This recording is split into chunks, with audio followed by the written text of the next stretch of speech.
Tony O'Donnell. I'm an economist. I work with for Sustainable Jersey.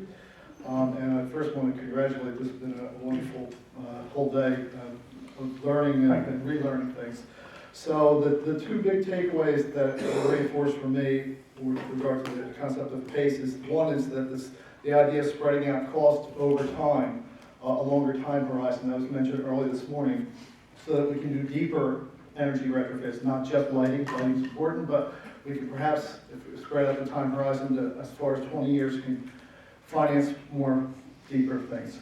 The second is what Gus just talked about, is that the costs here are borne by private entities through basically a market mechanism. So we're talking about the contractors, the energy service companies, and the building owners entering into a contract. Now it's facilitated by this new idea of PACE, that we will be able to create a mechanism where the payback can be through property tax assessments. So as an economist, it's particularly attractive to me that costs that are paid back over time by the people that actually use the energy. So the fact that it attaches to the property, if I sell my home and the person that comes behind me is a heavier user of energy, then you're paying back, the people that actually use it are paying back. The other thing that goes to what Commissioner Chipakula said is that there are very interesting opportunities going forward I think there's opportunities for tremendous complement between the existing clean energy program, energy efficiency programs, like you mentioned, direct install and pay for performance. So with that as a background, and my question is interesting because I'll say that previously in my career I was the economist for the Pinelands Commission in 2004 to 2010.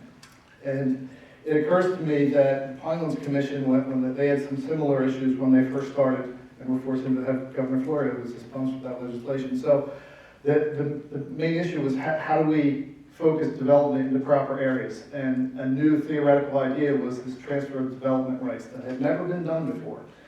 And so a theoretical model came up. We'll split out the development potential, and we'll be able to focus growth into proper areas. So that facilitates development and respecting this new plan. It had the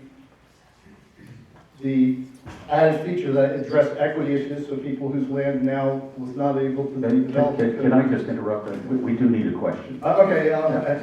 We're able to get compensated for that. And like this, PACE, it was a private market mechanism. Having said that, Governor Florio can confirm that it didn't take off right away. It took some time. It's very successful now. So my question is, on the aspect of the mechanism. So we'll have 565 municipalities doing the PACE mechanism. They have different levels of sophistication and personal resources.